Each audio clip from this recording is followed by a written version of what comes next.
Hello, and welcome to the Simply Business Interview Podcast, a podcast created by business owners for business owners. I am your host, John Jennings. I believe that most business owners are working way too hard for much too little. And one of our issues is that we overcomplexify things. I believe the answers are almost always within us or within our reach. I like to say that I'm a simple man with simple ideas. So welcome to Simply Business. All right, today I'm really excited to learn more about this story. Can you imagine around 20, 21 years old, essentially, and he'll probably correct me of my wording, but being kind of handed the reins of a company, but along with that, several $100,000 in debt, and a company that wasn't making any money.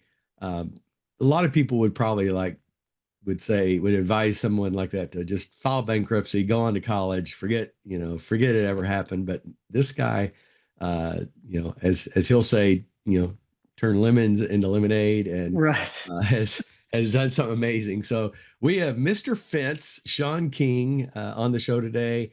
Shawn, introduce yourself. Tell a little bit about who you are, what you do, and then let's jump into that story. Yeah. So Shawn King, aka Mr. Fence, been in the fence industry most of my life. Nearly 40 years has been spent in and around the fence industry. But I got to say, John, I can imagine that, and it wasn't quite handed, more like court ordered. Yeah. And it was so. I thought it was a great thing. I literally thought I won the business in the court battle. Oh, this is amazing. Little did I know that it was so defunct, and it wasn't a couple $100,000; it's nearly $400,000 in debt. And when you said it wasn't making money, it legitimately was losing money year after year after year, Wow. with the history, unbeknownst to me necessarily growing up, that this was looking like to be the third bankruptcy that my stepdad had coming. Wow. Right, so two he accomplished, and this was on a third. And Yeah, my ambitions were not to be in the fence industry. I thought I was going to go to college right about the time this all happened, and go do computer information systems was the idea, maybe something like that. Something inside a controlled environment, maybe like where the weather was controlled. Right. But instead, I found myself signing up for a 10-year, that would be a School of Hard Knocks type of tuition, Mhm. college, without even really knowing what was in front of me, right? So, pretty long story, but the moral of it is, I had to learn how to swim real quickly without Yeah. a lot of resources. Yeah.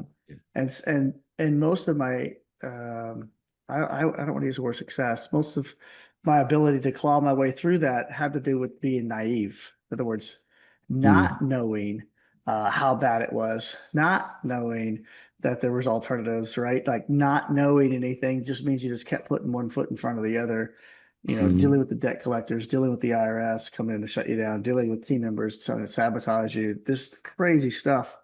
Mm. Not knowing it better, you just kept moving forward because that was the only thing I knew how to do. But I did have, I was given some advice from my biological dad about the time, and he said, fold it up and run. Yeah. That's what he told me. I'm like, what? So I was given the And right that answer in the very beginning. Well, I don't know if it was the right answer, honestly, John. Everything I know today and what I use today came from that journey. Mhm. And if I hadn't gone through that journey, I know that I wouldn't be able to probably impact or help others to the point that I can now, because I share it and use the Yeah. example and prove to people that there are other ways and you Yeah. don't have to do it the hard way, right? Yeah. So Yeah. And we'll get into some of the stuff you're doing now, but I mean, you have that experience, that lived experience, true, and I didn't know your biological dad had given you that advice. he did. I'm sure you heard it. And that would be what most people would say.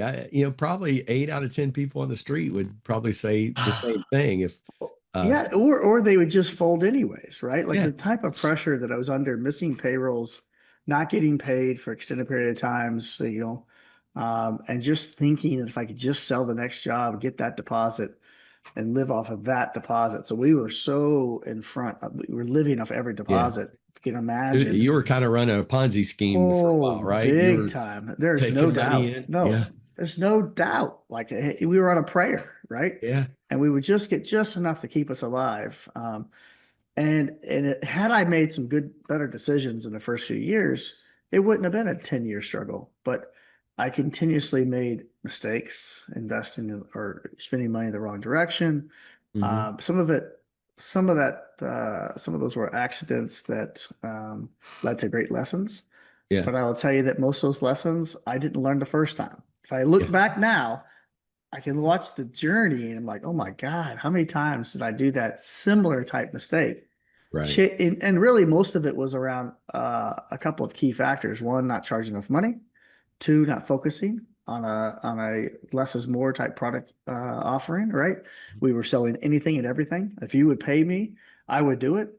Yeah. If you were going to pay me to pick dog poop up in your yard, we'll add that to the bill. Right? And not knowing that you don't grow revenue by just expanding out your Yeah. breadth of offerings. I thought that was a great way, but what happens is you're doing work that you're not skilled at Yeah. or efficient at, right? And Yeah. so I did so much of that, even started at the businesses that I thought in the same building, right? So at one point we had Hmm. 8 or 9 businesses in that same building in that Oh, same wow. period of 10 years. Uh, and it was a major distraction. So I just Yeah. multiplied problem times, 8. If you couldn't run one Wow. business successful, why would you try to do 8 at the same time? Sure. Why not? Sure. Odds are at least one of them's going to be successful, Well, right? there's that way of looking at it. Okay. So by chance, I should be lucky enough one of them should hit. Yeah. But if you Yeah. use the same principles in the same businesses over, if you use the same building blocks, Yeah. whether we're staining, and they were all similar business. I mean, I took staining fences and decks. I mean, there Yeah. were some key things where it clicked for me was that through that journey, I kind of learned, okay, if I'm going to be in stain business, I should have a stain business, not an add-on. So we Hmm. created a stain business called Mr. Stain. Okay. And then Okay. or stain pros. And then, the decking was the same way. I'm like, well, it's hard to calculate cost of decking side of the company if we have a fencing company. So I'll pull the decking out and create a decking company called Deck Pros. And then I'll create another fence company to compete with the guys doing low budget fences. That's called Fence King. And it just kept doing this, Yeah. um, knowing that each one needed focus. But the reality of it is all the employees or team members shared a locker room Yeah. and they had a uniform for each company. So when they came in that day, they Oh. would put on Stain Pros, Deck Pros. I'm Oh, telling you, wow. right? And I had one payroll company because I thought it was a good idea to just have everyone worked in one company and I would sub that employee out to different Yeah. companies that day. That way, I have to actually hire anyone full time and move the money around. Looking back and saying it out loud, I don't know Wow. exactly what I was thinking. I was trying. How about Yeah. that? Well, yeah. And you mentioned you're naive and you're just trying everything, see what sticks. Applaud you for that. And but yeah, you were diluting your focus as well, Yeah, not being for sure. so. At what point in that 10-year journey of kind of turning this around, at what point did it kind of click with you and you go, yeah, I think this is going to make it? Again, it happened not by choice, right? So like everything keeps happening for me, not by me. I wasn't like I like had an epiphany one time, like, oh, I got it, finally figured it out. Or I didn't read a book, I didn't attend a class. What actually that moment that changed this direction for me was when I had to go and find health insurance because the company couldn't afford health insurance for my family Hmm. and I had my late wife was in trouble with breast cancer at this time, and I was a very young age. So it's only a few years in she had diagnosed with breast cancer while she was pregnant with our fourth child. Wow. So and my first child had needed brain surgery at the same time. So Oh my gosh. odds are stacked up against the wall. I'm in a business that doesn't work with multiple other defunct businesses. They're not really getting anywhere. This is about the 2008, 2009 period. If you remember, that period wasn't the great period for the Oh, service that's a tough industry. time. Yeah. So let's just go ahead and add some fuel on top of the fire. And finally, I had to make the decision that I probably need to find a job that's going to give me health insurance and a paycheck. Mm. And looking around, I stumbled, kind of was attracted towards the law enforcement world and thought it would be cool and sounded like a good idea. It was not at all what I thought it was going to be. Not at all what I thought it. Oh, nine, I'm going to be this badass cop running around town. No, that's not what happened. So, but I went through the journey of going through the testing, and back then, it was hundreds and hundreds of people testing for like 4 or 5 spots. Right. So I didn't make the first round or the second round, and I finally took a position at the jail. They were like, "Hey, you could be a jailer, better insurance Hmm. than on the road, and you don't get shut out as much." Yeah. So I took that position for 18 months, and then they promoted me, or offered me, I should say, offered me a position on the road as an actual deputy, which is what I wanted to do. Hmm. Well, this is where it gets interesting because I was still running the fence business for the Oh, 18 it months. hasn't been interesting so No, far. no, no, no, no, no, no, no. So 18 months in the jail. So I'm working first shift or second shift or third shift. And they moved me around a bunch in the 18 months. But I would still be running the fence business and all the other businesses. So actually, I was shutting down all the other businesses. We were focusing on Mr. Fence and tools. Uh, they offered me that position. So what did it mean? I said yes. You have to go to an academy, which is like a boot camp. Yeah. It's 3 hours away. Live in the barracks and be off the grid. Hmm. And this is where life changed because I made the decision that I had to do this for survival for my family. And so making that decision to be off the grid, I told the people that were in my fence business at the time, we had 2 or 3 girls in the office, we had 4 or 5 crews in the field. Shop guy was none of it really making any money, but it was Hmm. just enough to survive. Yeah. That we needed to focus. I didn't even know what that meant at the time. We needed to focus, right? And if you guys can make a go of this, you can have a job. And if you guys fail, I'm shutting down the business because I'm going this direction. And so off the grid for 17 weeks, I went. That's no emails. That's no phone calls. I got a couple of trips home in that time period, or I have to drive Hmm. home for a day and drive back. But at that time, I'm visiting my family. I'm not going to go look at Sure. job sites, right? Right. At 17 weeks later, you would think the business would be in turmoil because I'm gone and I'm the one with all the experience and I'm the owner of the company and I'm the one that should have the ability to really push the company forward. And I'll be damned if I'll come back, I'll start studying the numbers, looking what's happened. They increased the production and revenue, so increase output. They increased profit margins. It was some saying like 20, 30%, right? And I'm like, wait a minute, how is this possible? I wasn't even here. You didn't even call me. You guys did better without me. And that's kind of when it clicked. I'm like, oh, so I was the Uh, problem the whole time? It was me. I was the problem. I was in my own way. And now looking back, I can put this in context and say, that's pretty normal. Most owner operators are the biggest problem in their business. They yeah. haven't got out of the way. They haven't fired themselves and hired somebody else that was better than them. They haven't Hmm. focused. They were too distracted. Or in my case, I was so focused on putting food on the table for survival because I had to. Yeah. You would make decisions in your business based upon getting that next deposit or collect that check for that Yeah. homeowner. You would do things and try to get that to feed your family Yeah. and pay the next bill rather than looking down the road and saying, what's the next best move at 30,000 feet or the next 5 steps, right? Hmm. Because you're so focused on this current, right now, Yeah. reactive step to whatever's going on. When you don't do that, you can start focusing. So as I came back, I wasn't reactive. I started looking like, okay, where are we going to take this thing to? Right? Where are we going to go? Right? Hmm. And I was still, here's the advantage. I mean, I was a full-time law enforcement, Yeah. which meant and again, they took away 8 to 12 hours a day because there was a ton of overtime that I couldn't possibly be in the office or on a Yeah. job site with a crew, right? So Yeah. it's like somebody said, Shawn, you're not learning your lesson, so I'm going to physically remove you and show you that you keep screwing up for 10 Yeah. years. You know Yeah. what I mean? That's how slow I am to learning. But that's incredibly humble for you to say that, and it is so true. I see business owners all the time that are they're whenever fear gets in the way, and that's really what you're Mhm. describing. Putting food on Yes. the table, that's fear. And whenever Yes. fear gets in the way of your decision making, you make bad decisions. 7 years ago, I started this business, and the first 18 months were tough. Yep. And, there were times I made some stupid decisions because, like you said, Because you're scared. yeah, You know, I love fear. I talk about fear often, and I didn't make this up, but I love the analogy that false expectations appear real. That's what you could look at fear as the meaning, right? False yeah, expectations appear real.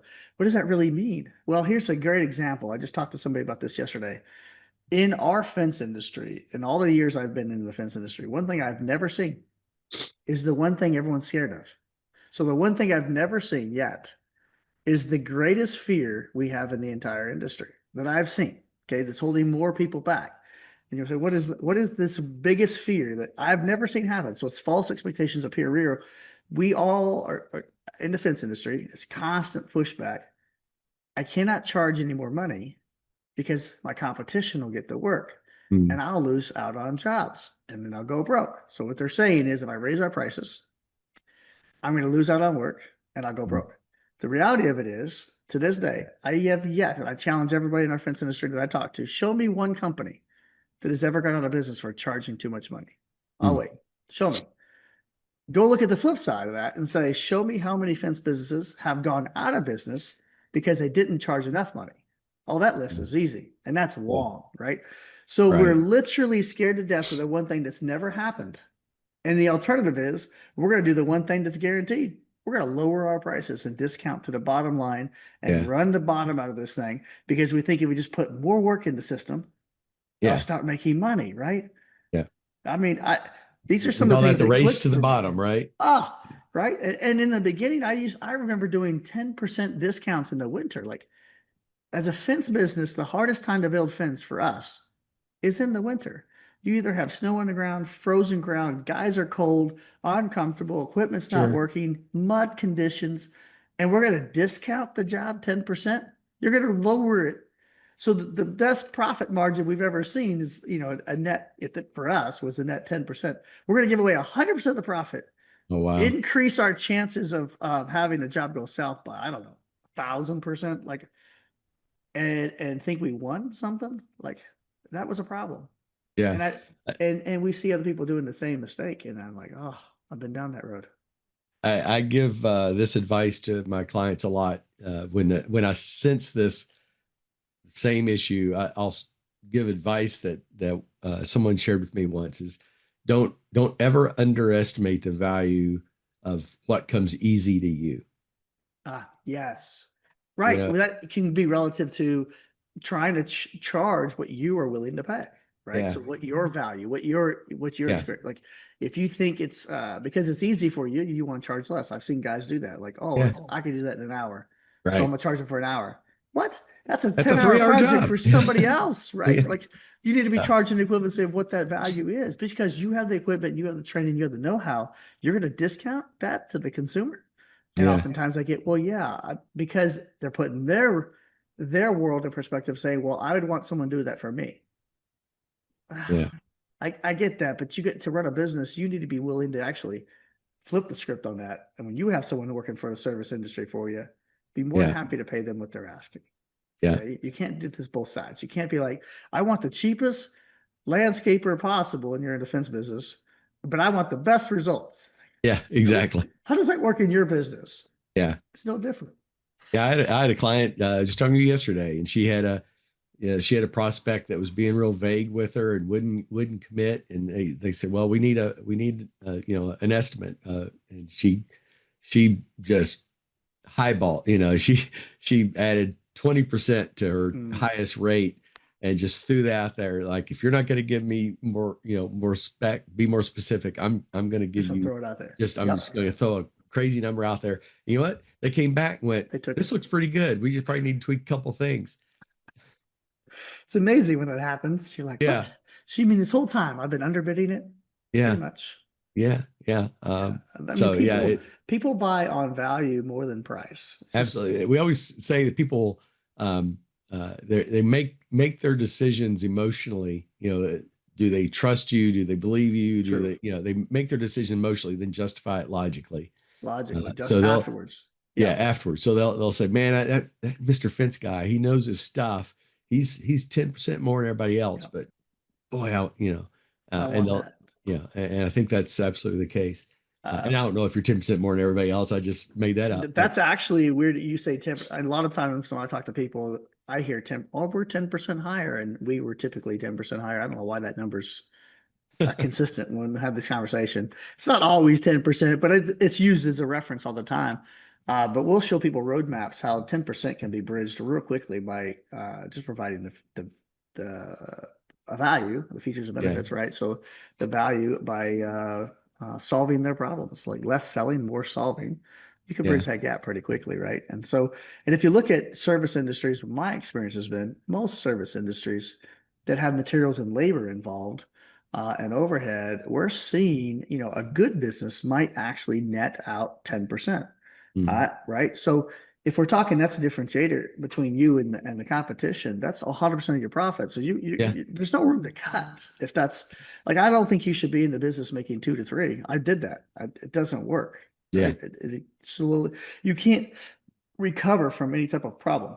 Right. There's no cushion, and you surely can't grow because growing comes from either influx of money you borrowed or profit that you've used, and that's expanding and growing, right? It takes money, and if you're not making that money, but yet you have all the ambitions, I'm going to grow into 10 crews and do all this, and you're making 2 to 3%, that's never going to happen. But they're like, yeah, but imagine 2 or 3% when I had 10 crews. Yeah, but you're never going to get the 10 crews making 2 or 3%. Now, like, you understand, like, you have to have the money to expand, to grow. But I have to pull back and say, Shawn, you didn't understand that either. Even when somebody was bold-faced telling you up front, I didn't hear it. I didn't hear it. Right. So as I talk to younger fence companies or even fence companies that have been in business for a long time, but aren't going anywhere, the same type of thing is like, you got to understand, it's kind of like my math teacher in 6th grade who was doing the equations on the board. I had no idea what he was talking about. I was lost. We have to look at that as coaches and mentors and say, okay, I got to look at to explain this to you 3 different ways. Paint you a picture, draw you a picture to get the point across. It's tough. Yeah. So you have this. It sounds like we've gone through like 2 phases of your professional. First, there was the I'm going to try everything, and you dilute. Well, the reality of it is really, I missed one big part of the story. Why did you go so gun ho in the fence company in the beginning? Why did you not listen to your biological dad and shut it down? Yeah. There's a very key piece I did not share of why logic did not come into play. And that has to do with one of my biggest Achilles heels that I'm working on is if you tell me that I cannot do something, Shawn King, you cannot do this, I will set out to prove a point for no other reason to prove a point. It's been my way growing up. And so my stepdad told our family, all of our team members and all of our vendors very loud and vocal about it. When all this was going down in 2001, Shawn couldn't run this business for no more than 6 months. He would fail. Right. Yeah. And so that was the he was projecting though, because he knew he didn't have more than 6 months. But I didn't know, like right. So I didn't know he went so far as to sabotage us to make sure that didn't happen. So like the last job he sold was the Home Depot garden center. You seen these fences around Home Depot? Yeah. Well, we were a residential fence company, never done a project like this, nor had I ever. But the last one he sold before he left was an hour and a half away, was the entire garden center on a Home Depot. So we have no equipment to even lift anything up. We have no equipment. And underbid it 100,000 less than the material cost, but signed all the documents. And so when I took over, they're starting having us getting started. I have no idea what they're talking about. Then they send me the contract. I'm like, no, this doesn't work. We can't even buy the material for that kind of money. And you're going to pay me 120 days after we're done? Yeah, no, we're out. And then they threatened to sue me if I didn't perform the work. Like, no, we have a signed contract. You have to do it. And so for in the evening hours in the very beginning, we had to go drive all night long, go try to figure out pulleys and ropes to get this thing done with family and friends.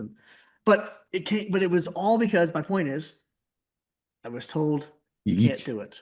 Yeah. You can't do it. Right. That's the wrong reason to do anything. I'm going to tell you right now. It's the wrong reason to do anything. But it's a motivator. It is a motivator for some. And yeah. I'm trying to get better at it. It's still tough. Someone tells me I can't do something. I'm like, oh yeah. But I'm getting better, a lot better than I used to. Well, that's a key most successful entrepreneurs have been told no more than once. And yeah. So you go through you incredible story of trying everything, then you go, you're forced to kind of do something different, go into law enforcement. Thank you for your service there too, by the way. Me I've too. a big heart for law enforcement people. Um, the business gets better without you in the way. It's not thriving, but it does get better, Yeah, no it's doubt. gotten better. And then at some point you decide to go back into it. And now we've got this new Mr. Fence. Mr. Fence is everywhere. He's doing everything fence related. Uh, Yeah. talk about this, I guess, third major segment Step. of the history. So, in that time period from 2012, when I got out of the academy until about 2018, I was still law enforcement full time and businesses kind of like on autopilot, not really growing or thriving necessarily until like maybe 16 or 17. But Um, you were out of that initial debt though, right? yeah, oh yeah, yeah. So Yeah. that I was creating new. I Yeah. was doing it all over again. I was creating new like, Okay. right? It's just I just was like, yeah, I got all that done, squared away, and here we are, just kind of a little bit different, but still creating a pretty large debt.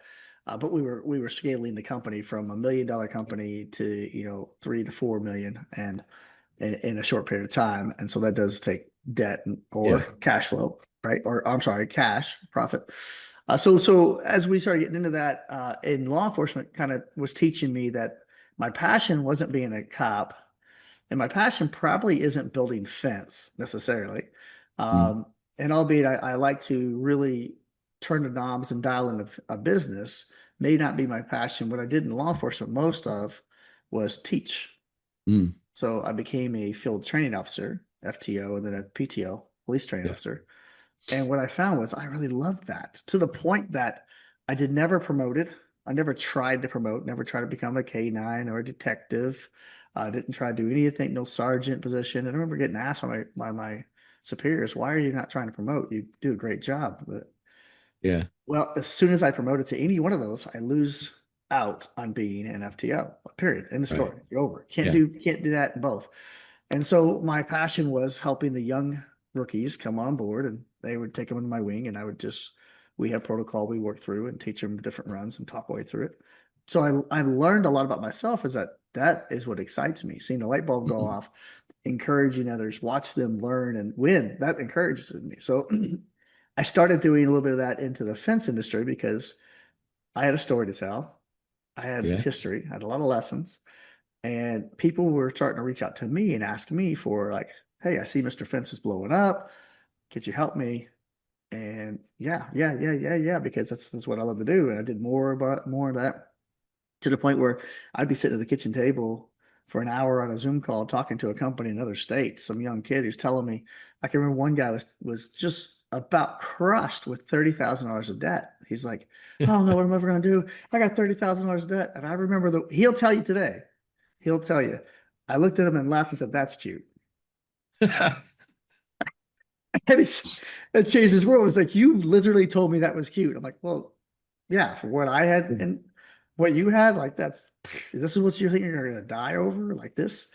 Uh, so giving him the confidence, and now he has 2 locations in 2 states and doing quite well. He's actually one of our coaches in the academy, but uh, to watch him from this point, we thought he was going to crash to where he is now. I learned that I had more. I really enjoyed the helping of others, right? Mhm. And seeing, I guess, really seeing the results of that. Yeah. So in 18 and 19, we really started aggressively looking at more of that teaching platform, even teaching installation techniques. Like, the things that we were doing were very innovative in the fence industry, to the point where it was definitely ruffling some feathers. Probably in 2019, I was short of blackballed from the fence Hmm. association. Like, very involved for 20 years. I went and taught a class for them in 2019, um, which they do every year at a installation training school. And the techniques and the methods I taught, mm, were pretty innovative. Mhm. They output a great product relatively quickly. And so the training was, I wouldn't say it made the rest of them kind of look bad, but they weren't to par. They were they were putting in a couple of sections in a parking lot, and we literally built like 37 sections of different types of fence and everything you can imagine. Because I just didn't know any better. I had no idea the context. I'm just thought, I'm gonna go Mm. all in. Yeah. So I got kind of blackballed in the 2019 and was known in the industry for saying things like, and I can see why this ruffled feathers, but saying things like, we got to stop building fence like granddad and start building fence like our kids will need to in the future. And I didn't mean any harm against granddad, but the majority of our industry was old school guys. Okay. Yeah. They've been building fence this way for so many years. And I can remember my stepdad telling me the same thing. One of our big arguments was, we've been doing it this way for 15 years. We're going to keep doing it this way for another 15 years. It doesn't resonate to me. It doesn't click. It doesn't Yeah. make sense. Why would you even say that? How about, Yeah. now looking back, I'm okay with being wrong today if it means I'll be a little more right tomorrow. Yeah. Like, I'm okay with changing the game tomorrow. If you look at my history from 2019, I was a big proponent of like digging and setting and dry packing and all this stuff, which was pushing the industry. But I don't even preach that anymore. We've already changed 3 years ago. This is 2022. We don't even dig holes anymore. We don't even Yeah. use concrete. And so these guys that are just like, wait, weren't you just the one telling us we had to use no water in the concrete? Da, da, da, and now you're saying no concrete. Can you make your mind up? And I'm like, until I learn the next best thing, I'm Yeah. going, this is what's going to happen. So the innovative part is very intriguing to me, and Mhm. teaching and helping is my passion. You put those together, and I'm kind of finding my spot, and it happens to be in the fence industry, innovating, pushing the industry forward, sharing and helping with the academy. So in 19 and 20, the academy really started taking off. We were doing our own training classes all over the United States, and then coaching classes. And this is what I do 85% of my time, which keeps me out of Mr. Fence's way. There you go. Yeah. So I built this vehicle to get me out of the way. I mean, I still use Mr. Fence definitely as a platform to test ideas. And my poor Yeah. team members are like, oh God, what now, Shawn? I'm like, oh, I got this Yeah. idea. Let's build fence this way and try this gadget, do this and invent this. And sometimes it works quite well. And sometimes I'm like, yeah, we won't do that one again. But Yeah.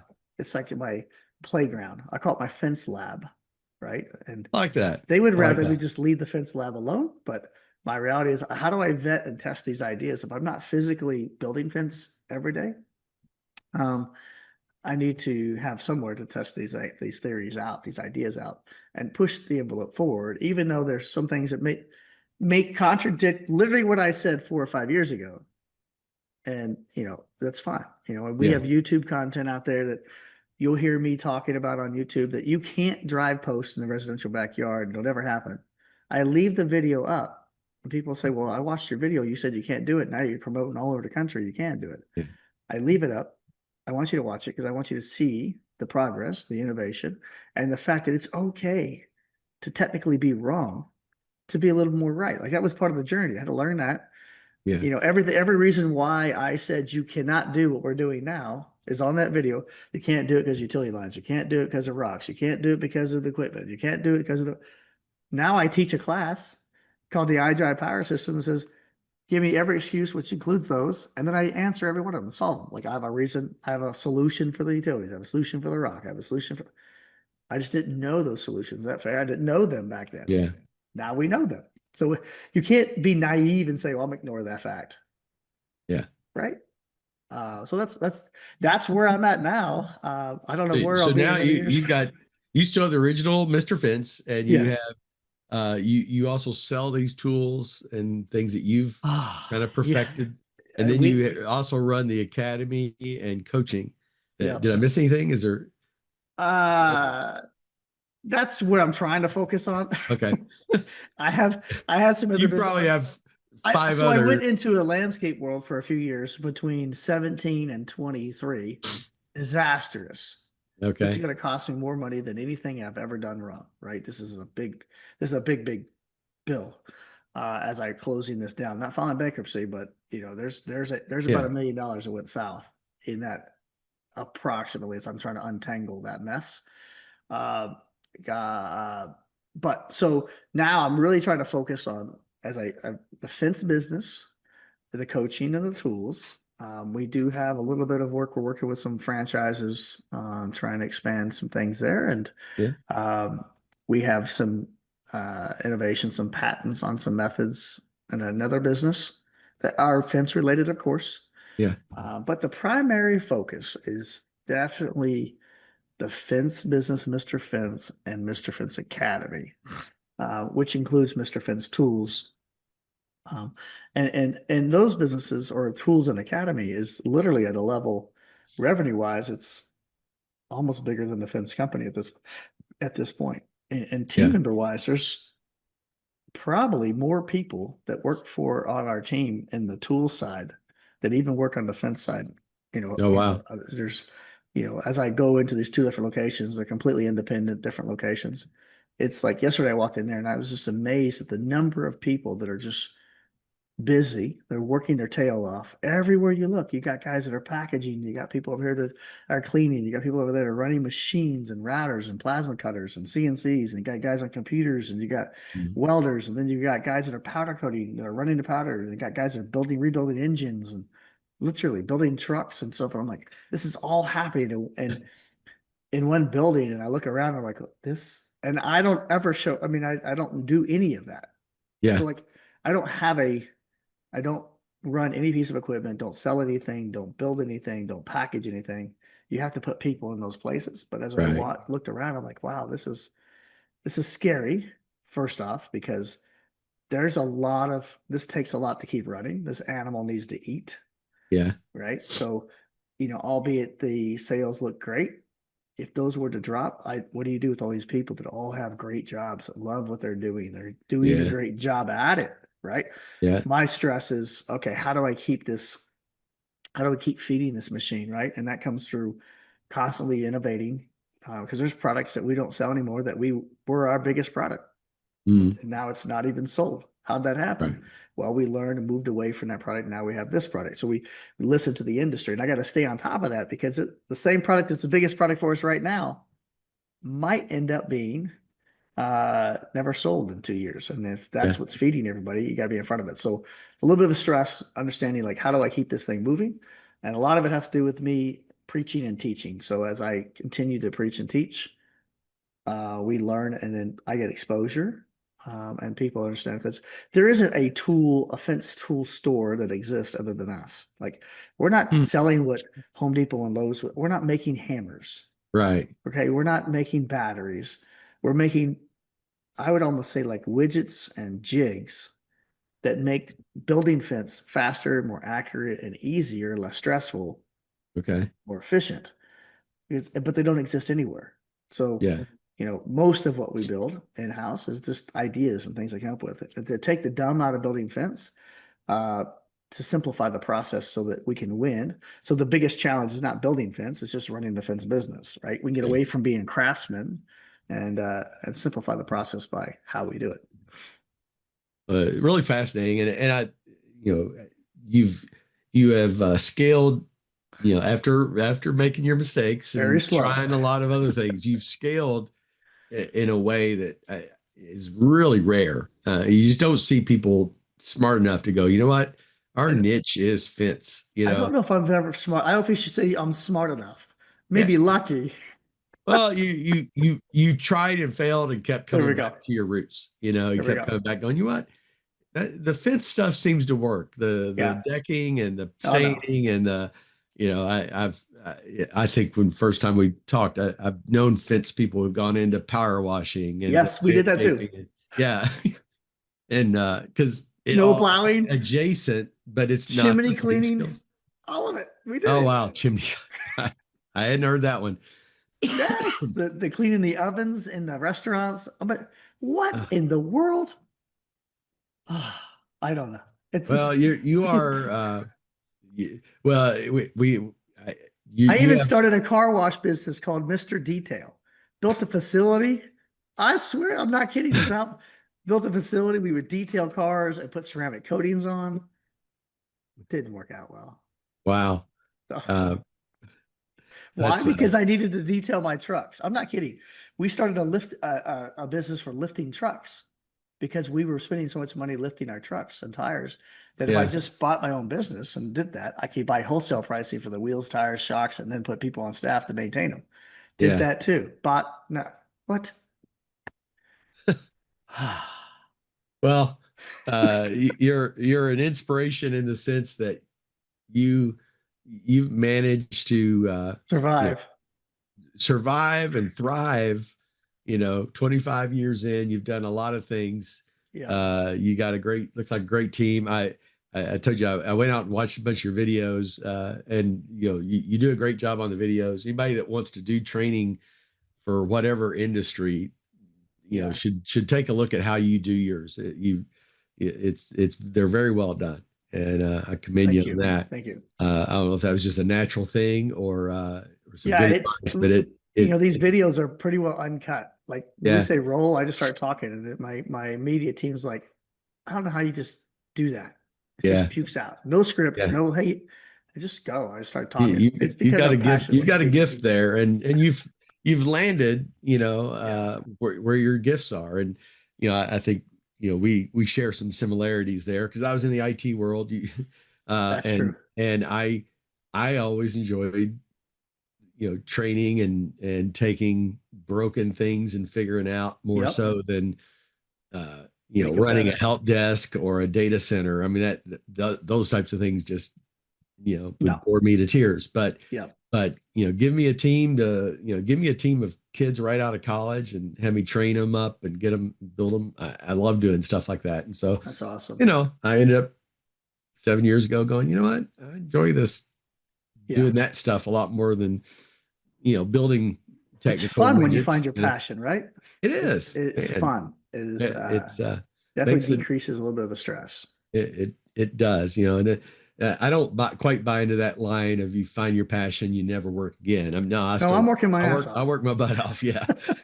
But today's a jam-packed day.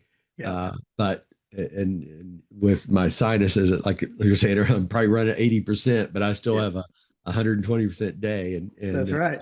you've found that, and that I commend you for that. If someone out there is interested in your industry, interested in what you offer, maybe they have a fencing company that someone shares this video with, how do they find you? Obviously, Mr. Fence, but it's probably not hard. If you were to go to the internet and type in Mr. Fence, and if you don't find us, I'm going to worry, right? But yeah, MrFenceAcademy.com is a direct website for the coaching and platform. And then MrFenceTools.com is all of our tools. And then MrFence.com is our fence business. So we've kept it pretty simple. Mr. Fence, right. Mr. Fence Tools, MrFenceAcademy.com. Yeah. Well, you are all over the internet. I before we met, I did some research on you and found you everywhere. And literally my cell phone number is all over the internet. Like it's not hidden. People call like, is this Mr. Fence? You answer your own phone? I'm like, I don't know who else going to answer. Yeah. Well, Shawn, you're an inspiration to me, to others. I know you know that you're doing a great service to your industry. Keep trying. And I love your passion. I love your just transparency, just saying, hey, I screwed up here and here and here. And too many people try to cover up their mistakes. You just own them and wear them like a badge. Like a badge. It's like a scar. Yeah. So I commend you for that as well. So thanks for your time today. I appreciate you coming on the program. Thanks for having me. It's been a good time. Thank you. Thank you for listening to today's episode. If you liked it, please share or like it on whatever platform you use. You can find me on social media. On most platforms, I'm John K. Jennings. My first book is also available. Your Baby is Ugly tells you about 10 truths that business owners need to hear, but often won't, and how to overcome them. You can find it on Amazon. Just search for Your Baby is Ugly. And be watching for our next episode, where I'll interview another business owner who will share their stories and insights into what it's like to create a great business.